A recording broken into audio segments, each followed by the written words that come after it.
just, we're a melting pot.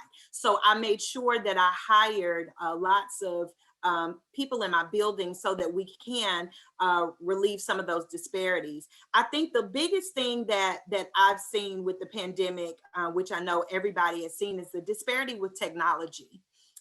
We, have kind of been thrown in this technical world. And while many people have cell phones where they're able to, jump online at a given moment, we know that that was not enough when you're talking about everything being completely online.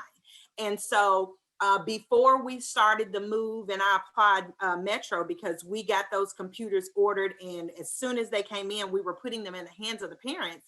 But I would say we had a twofold disparity, not just with the technology, but we're talking about families who have just entered the country. And so it's very difficult for me to put a Dell computer in your hand in a hotspot when you can't even read the directions that are being sent home from the parent. How do I log on to Microsoft Teams for my whole group or my one-on-one session? How do I get on and communicate with the teacher with this technology that I have no knowledge of? And so with many of the things for our Arabic speaking families, one of my secretaries she speaks Arabic, so she does a lot of translations in-house. So I'm blessed that I don't have to send things off to our translators in the district and wait, a week or two for it to come back. She can do it for me on the spot. My general assistant speaks Spanish. So a lot of the phone calls and a lot of the technology questions and those types of things, I was able to handle right in-house. But again, everybody doesn't have those liberties. I have friends that are at schools, sister schools right down the street, that can't necessarily do that. So the technology was a big thing, but also if you are an educator or if you are educated, there are certain things that we have in our homes that we are able to help our children with. Like I have a scanner, I have ink on hand, I have, papers to make copies, and I can do those things for my children to help them. But what about families where this was the first piece of technology that they had, was getting this school laptop? So there are certain disparities with just resources, highlighters, rulers. Those are things that I naturally have on hand because I'm come from a family of educators and I know what my children need. But in certain homes, those things are not readily available. And so one thing that we do at Cambridge, we send families supplies home at the start of the 9 weeks, whatever they need. We provide the journals, we provide them with Play-Doh, we provide them with the crayons and the markers. We don't want parents to hear a lesson from a teacher that they can't do, and then they teach them with macaroni or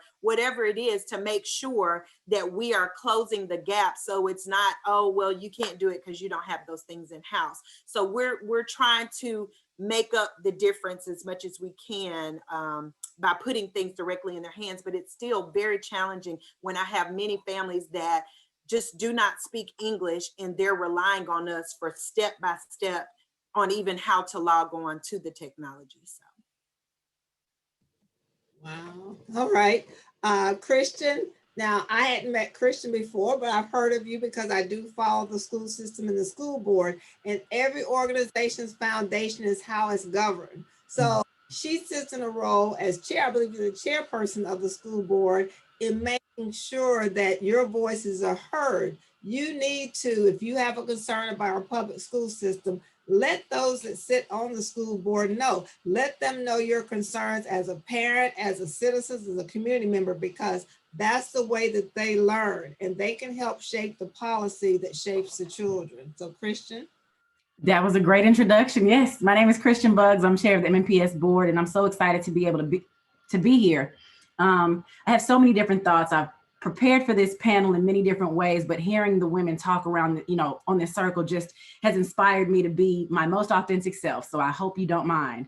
I'm a Nashville native. I grew up in the Whites Creek cluster, but I went on to MLK. And I think that's important to note because I didn't realize at that time how me and my family were adding to inequity, or how us pulling resources from an already under-resourced neighborhood might have long-term impacts on my colleagues, my peers, people my age, because everyone in my family, all of my siblings went on to magnet school. Then I went on to Tennessee State, got a physics degree, taught at NASA, didn't see diversity at all, had never heard of Hidden Figures, didn't know that I should be or could be inspired by them. So I wanted to be an inspiration to young women. So I decided to come back and, you know, throw my physics degree to the wind, become a teacher. And I taught in Metro in MNPS for 6 years. And then my school was taken over by the state. I didn't know what that meant. So I just said I was going to do something about it. I was going to do something in civics. I didn't know what that would be, but, you know, without thinking of it, without being fearful, because I was too stupid to be fearful, I just jumped in and ran for the school board and learned very quickly that even though I was doing that to become a voice for teachers, that there was so much more that I didn't see, that I was used to working for and advocating for 300 students in my building, but now I had 85,000 students that I was responsible for. And if I made a decision or cast a vote that might elevate 5,000 students, I had to be mindful if it damaged another 20,000 or if it pulled resources from another 5,000 and how important that is. And so I could be redundant and say everything, you know, echo everything that these women have said because they're all true. We've seen it all, we've experienced it all, but I think I'll take you down a couple of other quick rabbit holes. One is that classism and racism are so very much connected, right? So I think about myself being a 4th generation college graduate. Everybody in my family went to Tennessee State. My grandparents met there, my parents met there, but we have not been able to build any type of generational wealth. So I was flying in on 2 wheels to get to this panel because I have my toddler who is, that baby is finally potty trained, but I don't have a lot of resources in my community to support his growth, to support my growth. I also don't make a lot of money. So I have a full-time job that doesn't pay much. I have a part-time job that doesn't pay much, and then I'm on the school board. And so that's what many, if not most of our disenfranchised families are dealing with. And many, if not most of MNPS's families are disenfranchised. So when that pandemic hit, not only were we finally seeing the inequities that we'd always been trying to say were there, but we had some of our most affluent neighbors, as altruistic as their intentions were, they were trying to speak up for the disenfranchised. But I have to continue to ask them to keep their names out of their mouths. Like, stop speaking up for the Black and brown and the immigrant students if you've never spoken up for equity before. I understand that as an affluent parent, you might be uncomfortable right now. This virtual space is not where you believe your child is thriving. And so you really encourage us to go back to in person. And there is a conversation to be had there, for sure. But when you try to sit in your place of privilege and say that you're only speaking up because you're worried about the little Black and brown and immigrant children and the children who are poor and the children for whom their parents are essential workers, don't do that, because their experience is so very different from yours. And so I say that because students that are Black or brown that have been expelled or suspended, throughout their years in school, they're not getting suspended right now. So even though their experience is different in some ways, at the very least, their confidence, their self-esteem is there. They're still able to log on at some point if they have a device to get that academic experience. You also have to understand that public systems, as much as we want to tiptoe around it, public systems were not built for diversity. They just weren't built for every student that we serve. We serve students that speak 145 different languages. We have students whose parents have 5 people living in their home and they literally make less than $10,000 per year. That is not what public education was built to do. So I'm in this space where I'm trying to reconcile that there is a system that's not broken, it's operating the way it was supposed to, but I'm trying to break it as a historically disenfranchised person. I'm working with a director who comes from a disenfranchised background also, but we also have a very cynical, disenfranchised public who feels like they continue to have to fight, that they cannot accept that we are here to try to help. And again, there's a conversation for that. So I know there's just so much more that I can say, but at the very least, I want to elevate the conversation that we tiptoe around race relations, specifically in Nashville. We have this kind of nice, nasty way of being racist and being classist. And so one thing that I'm trying to do in being accessible and just having conversations with people and making sure that we can have uncomfortable conversations without wagging fingers at each other, I'm trying to put my child in his zone schools, not in his neighborhood schools, because we use that term loosely, but in his zoned schools. And I say that because my son is zoned for what was once Buena Vista and is now Jones. He's then zoned for McKissick, and then he's zoned for Pearl Cone. My parents opted out. They took me to a magnet school. My friends send their kids to charter schools. Some of my other friends send their kids to schools down the street and around their corner that are just another optional school. And we should have schools that meet the need of every child, but then we forget about the under-enrolled, under-resourced, Blackest, brownest, poorest schools that are typically our zone schools in Black neighborhoods. And we hear parents say, well, you know what? I didn't want to go to Warner because I heard it wasn't safe. Well, what makes you think that this kindergarten student is going to make you feel unsafe? What about this third grader makes you feel unsafe?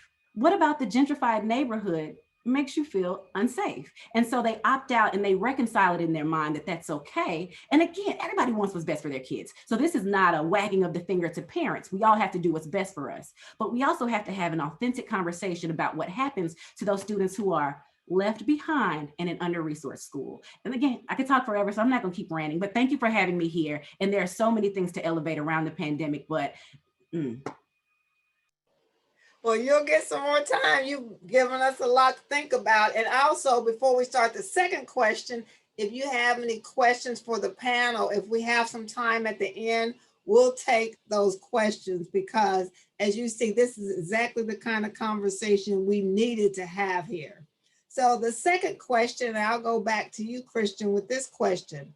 What policies and practices, we know we've gone through some of the issues, but what policies and practices do you believe need to be dismantled and implemented in K through 12 school system in order to effectively address some of these systemic racism problems and support children so they can have a quality education?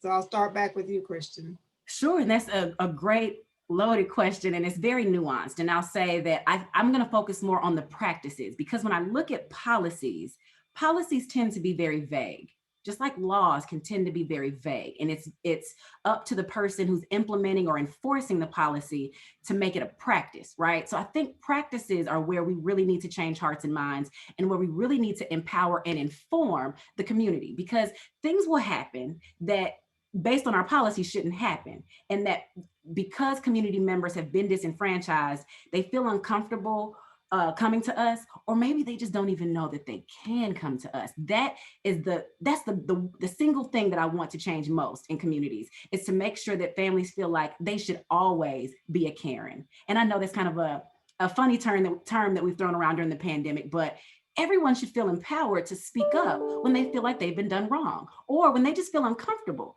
And so there's a policy in our handbook that talks about consequences. And there have been times when the practice of the policy, it just hasn't been implemented with fidelity. It hasn't been implemented appropriately. Maybe the educator was ill-informed, or maybe they were frustrated and just wanted to get the kid out. But it's like we have to reconcile those feelings with the practices of the parents. Well, if that's not in the handbook, the parent should feel comfortable pushing back and saying, well, no, that's not right. I get it, little Johnny made you mad today, but little Johnny still deserves to be in your classroom, and so it's just, we've got to talk more about how we give access to the disenfranchised, and specifically in my field of work, how do we give access to parents? How do we give access to students? How do we give access to teachers when they've always felt like whatever system they work in isn't one where they should be heard in? So it was really hard for me to think about a one specific policy, or even a group of them that we could change, because policies should always be written and viewed through an equity lens. So I just want us to focus on more, how do we practice implementing policies with an equity lens?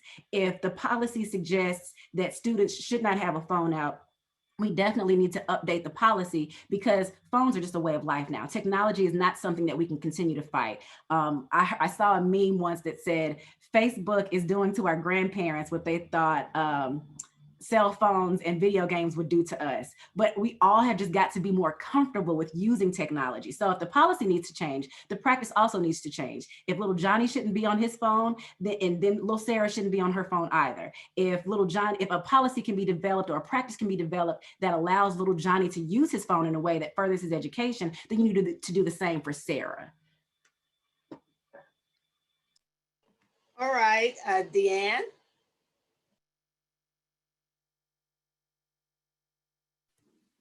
Okay. So I was thinking about it in two different ways. I think the first thing, and really this is already something that I believe that we're shifting to that we've shifted to in our district, but I think that it's very helpful in getting the money in the places that it belongs. And I hear, Christian, that you were in Whites Creek and went to Whites Creek. I was actually the principal at Cumberland. So I know Yes, I was there for like 3 years over there, and I know exactly what you're talking about because I, did a lot to try to, get the community back together and to get people back, to their school, and that's super important. But anyway, I was saying that to get money into the school's hands that needed. So like where my school, the funding, you know, we may not need the same things.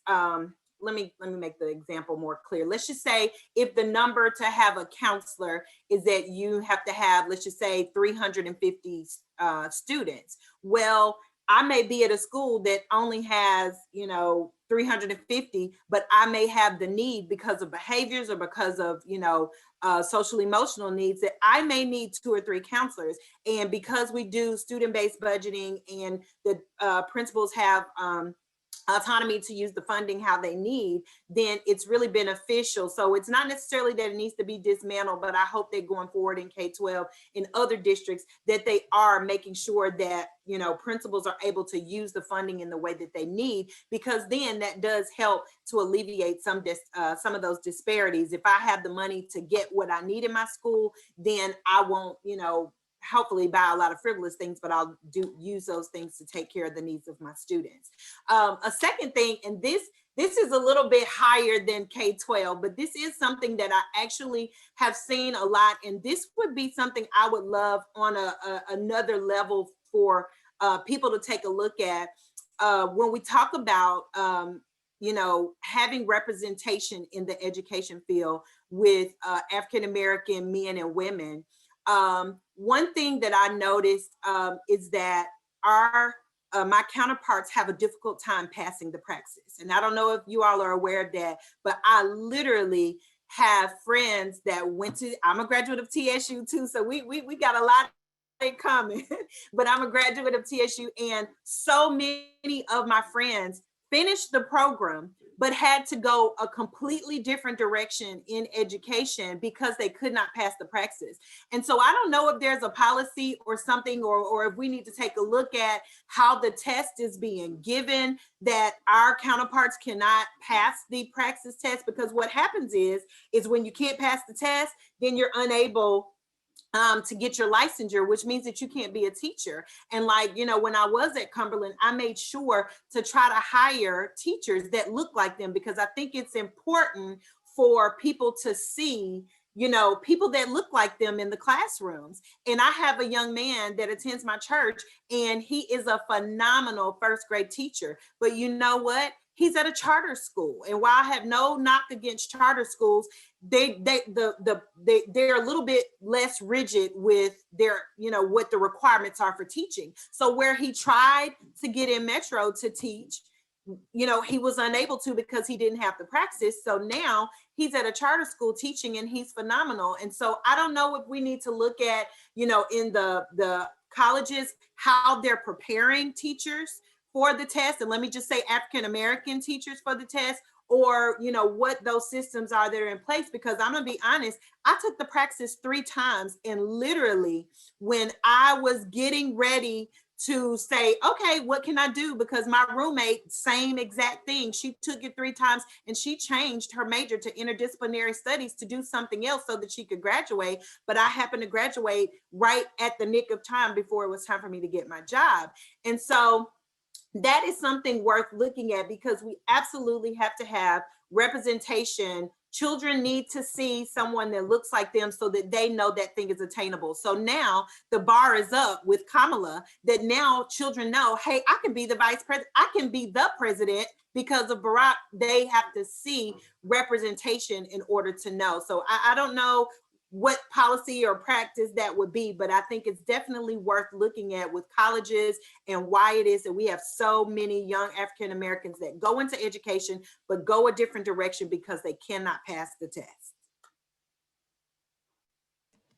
Wow, I didn't even know this test existed, so you have taught me something today.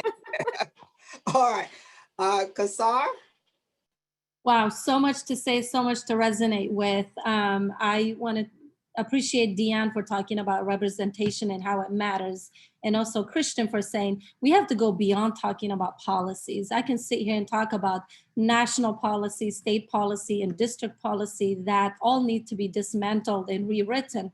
The problem is if you're relying on people to write the policy or those who actually founded the education system in America, you know that the representation did not reflect the current demographics, right? And so they are producing policies that are going to only benefit those who are either white or Christian in the education system to succeed. We know our education system was really designed for the white Christian community members to really succeed. So if you don't fall into these categories, you are going to struggle with it. The second point I really wanted to nail it is in order to really practice, right, we have to have the mindset. I think there has to be a mindset shift. I want to bring to your attention of what Rita Pearson said.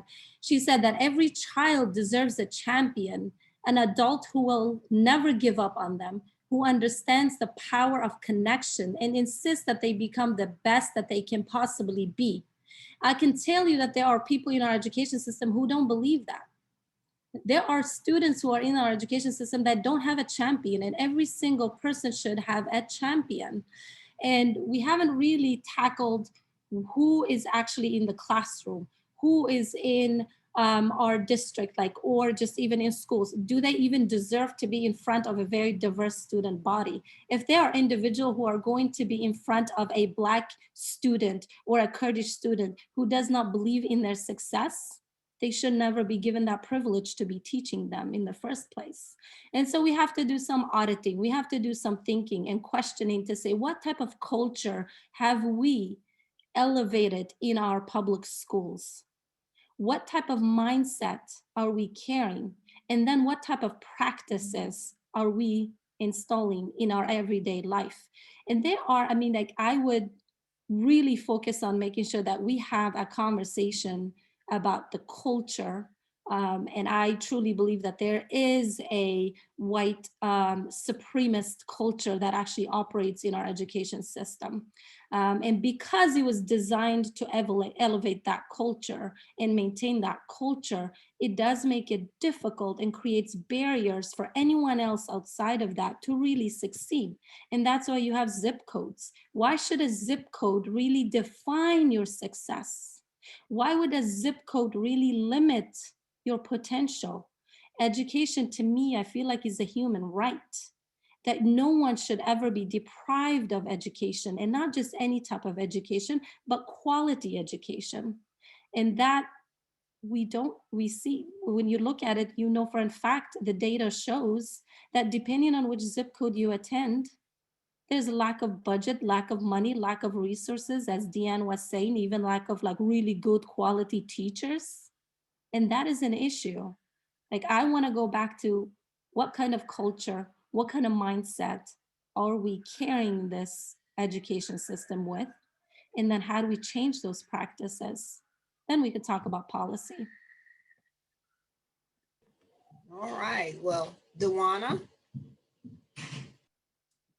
That's a lot to follow up on, but I agree with all the sentiments that have been shared. But similar to Mrs. Miree, I thought about funding when I thought about policies and practices that we need to take a look at. I just recently read a statistic that talks about how much property taxes fund our education and how much zip codes really do depend on the quality of education that you receive from your schools, right? We have obviously a lot of lower income neighborhoods and ultimately not so good schools in these neighborhoods because of the way that these schools are funded. And so I would love, I don't know if this is big picture, me just thinking way over my head, but if we look at the way that we're funding these schools or how we're choosing to put certain resources and where we're putting them, I think that is a big issue that we should take a look at.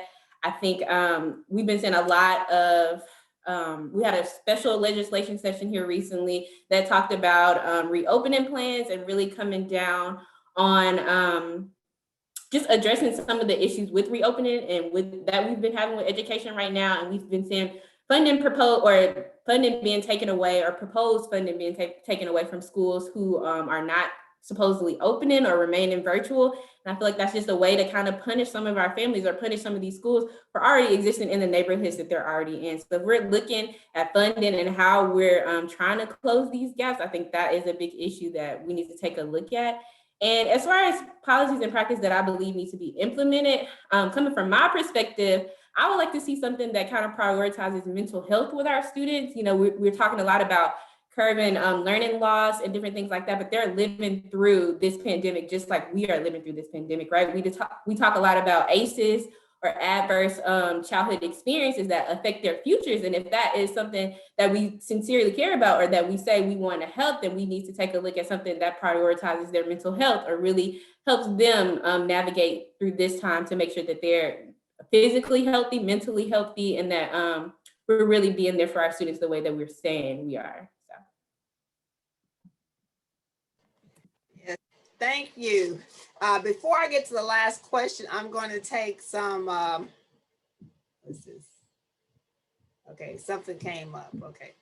Before I get to the last question, really, which is your takeaway, I want to go into some of the questions from the audience. And this is something that really throughout the YW's mission of moving these community conversations forward, we've seen a lot of. I want people to really be candid when you respond to this question. This is from an affluent white parent in the Metro Nashville school system. They want to know what they can do to help promote equity. They have one child in JT Moore and one in Hume Fogg. And I want us to dig deep on this issue because I've been asked a lot by friends, what can I do to make things better? What can I do? But when you ask that question, I want everyone to reach deep inside themselves. This is why I tell people to ask me this and look at what you are personally, what you are accountable to.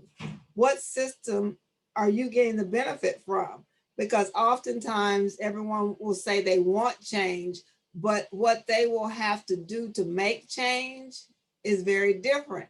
It's kind of like we read together the book, How to Be an Anti-Racist, saying there's a difference between saying, I don't do these bad things, quote unquote, but you let them happen. And so this is what I want you all to think about when you respond to this question.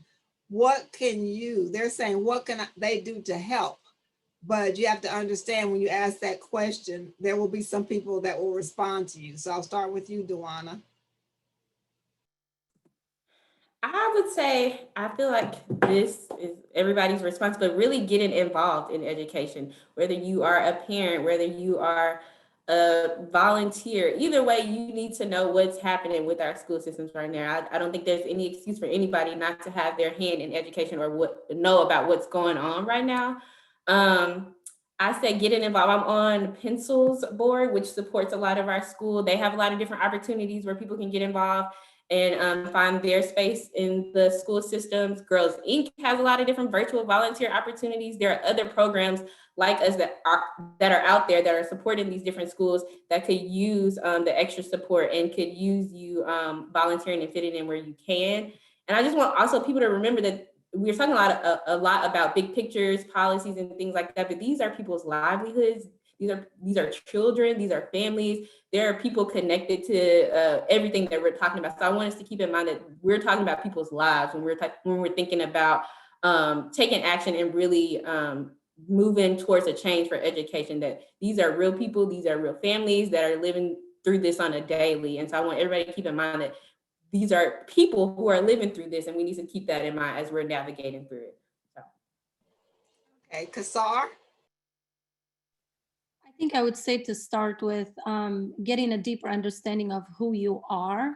Look at the person in the mirror. And what I mean by that is like, just ask, who am I? What are the factors that make up my identity? And how is my identity shaped by power and privilege?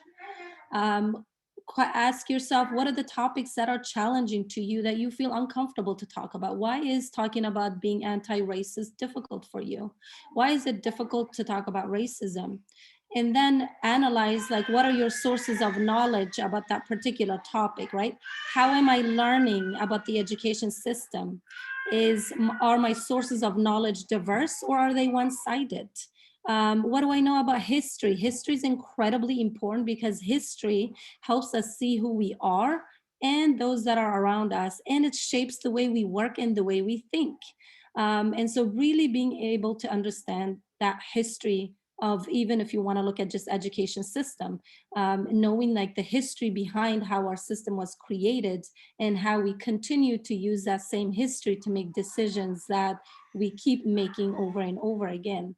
And I think like if you start with yourself, just to kind of better understand who you are, what are the areas you need to grow, is the first step. And then I would say go to the people who are already talking about things. For example, if you're interested in knowing how to be an anti-racist, don't grab any Black person on the street and say, how do I become anti-racist?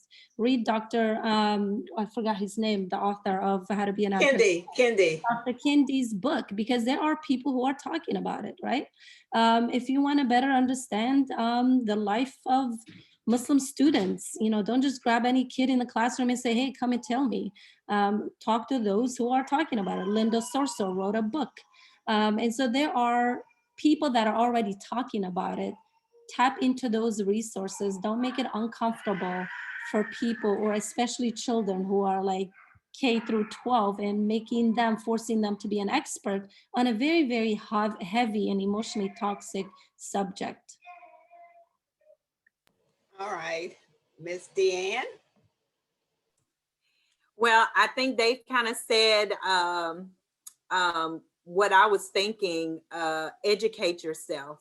One of the first things when we opened Cambridge, we were given a grant for the first 3 years of opening for implicit bias. And when we went through that training, I was one of the first people. Well, I don't have a bias because, you know, I'm Black. Surely I don't have a bias. We all have biases.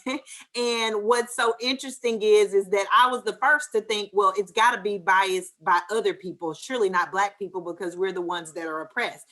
No, we all have them. If you're the Black person that gets on an elevator and another Black person with the hoodie gets on and you clench your purse, you have now made a bias against that person. So I think being aware of our biases is the first step to be able to change those things. We have to be aware of why we feel the way we do. And I love it because there's so many studies as to why students in pre-K are being suspended at alarming rates. And, you know, I'm like, what in the heck? Pre-K students, like they're barely getting their life together, but I'm in a pre-K, so I know exactly how they could be suspended. But the question is to start looking at biases and then getting teachers trained, because teachers need to be aware of their biases and how they're dealing with our Black boys and our Black girls, and not just the African-American, because there are other biases, Kasar, because I have a teacher, and forgive me, she speaks Kurdish. I don't know what her nationality is, but she, you know, wears the hijab. And, you know, every single year for 5 years, I have Egyptian families that will come into the building, walk in her room and see her and request a classroom change. They don't know her. They don't know if she's a wonderful educator, but just based on their own biases and fears of seeing her dressed that way, what is she going to do to my child, or whatever, or even whatever kind of conflict that they had in their countries before coming to America.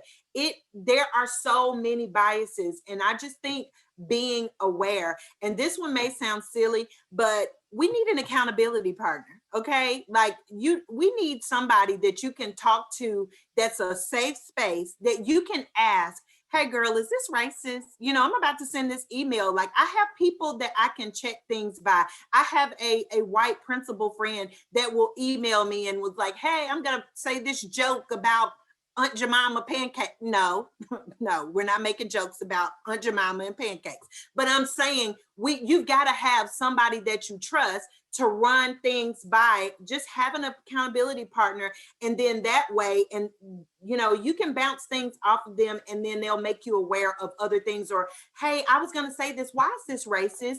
And then, you know, start having that open dialogue. Those are things that I think we can do immediately to kind of open discussion and be able to move forward from some of the racism that we're facing.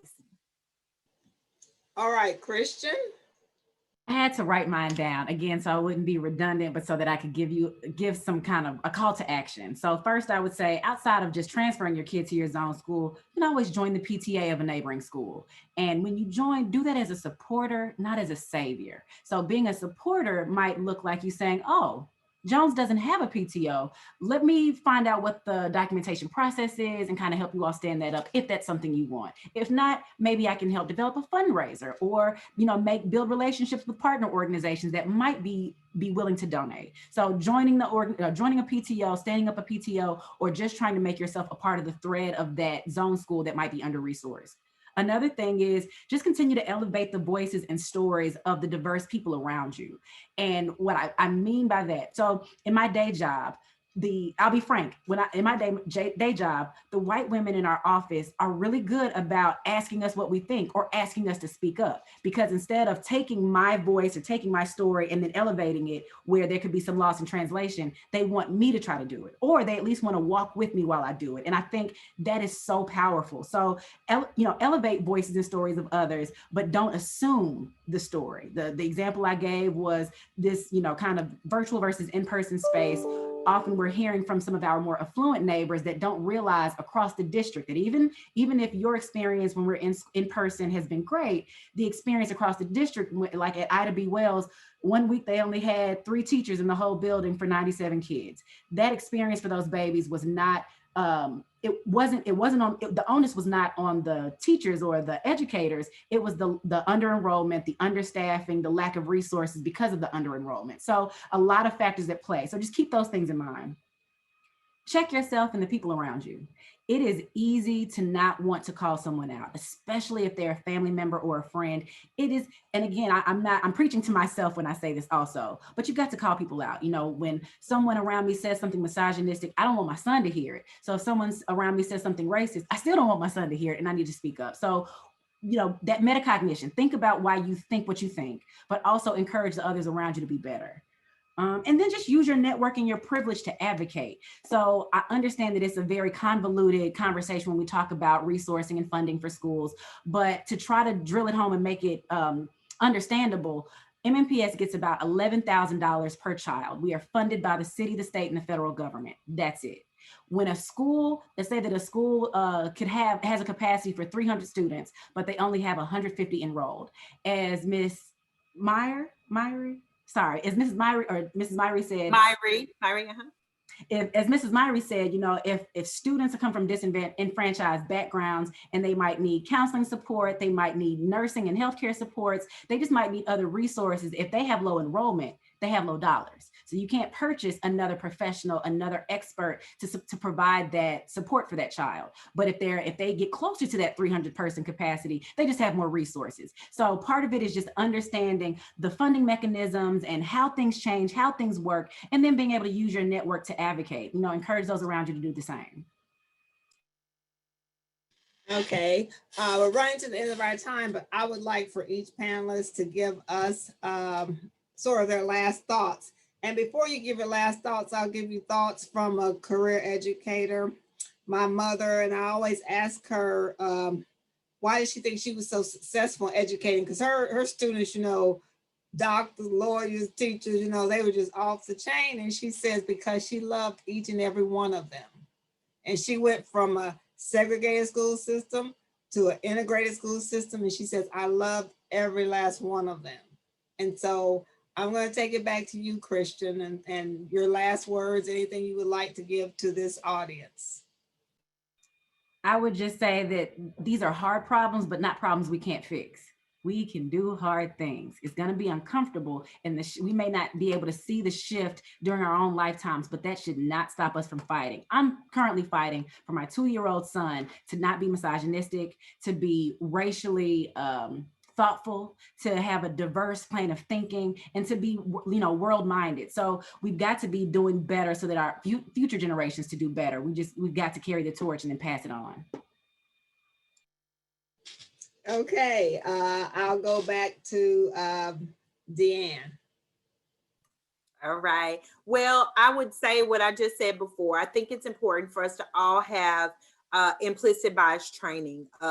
there are so many people that provide that, and we're excited because I believe that our kindergarten, maybe first and second grade teachers all over the district are able to get that from Field Strain and Rosemary Allen. That's who did ours for 3 years. I think it's important for everybody. I mean, even if you can sign up and do it on your own, you need implicit bias training so that you can highlight those things inside of yourself.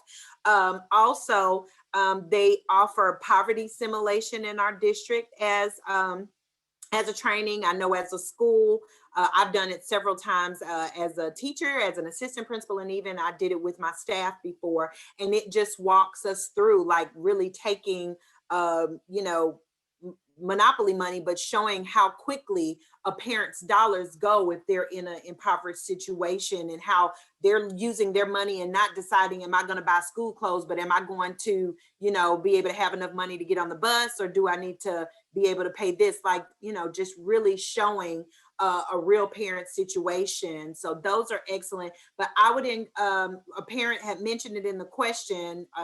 I've scrolled a while back. I don't know what it was, but she was saying, should there be some kind of diversity requirement for our families? I'm going to say, yes, I would love it if we could move in that direction, that our parents need to be aware. And I don't know if that's something, I know I could probably offer it as a principal at my school, but I think that would be great if we could offer some kind of diversity course for our families to be enrolled in. I think it would be important, and it could be, you know, helpful for us moving forward. And then just finally, I think if we all are committed to voting whenever opportunities are possible, that's going to be our strongest voice. If you vote, I mean, we all see what the power of voting can do, and you want to make sure that you're voting for your policymakers, your district leaders, for everybody. And if you get the right people in place, then those are the people that are going to speak for the needs of you, and not just speaking for the things that benefit themselves. You want to put people in place that are really considerate of making a change and moving in a direction, you know, that suits your heart. So yeah, final thoughts. Okay, Kasar. Thank you. I think I don't want anyone to walk out of here feeling hopeless. A human being, we're dynamic creatures. We can tackle complex issues, and education is a complex issue. It is not a fixed issue. So because it's a complex issue, it'll need all of us to participate in it, not just those who are guardians or parents of kids, or those who are educators in the system. It'll take the whole community to collectively work together to solve the complex issue.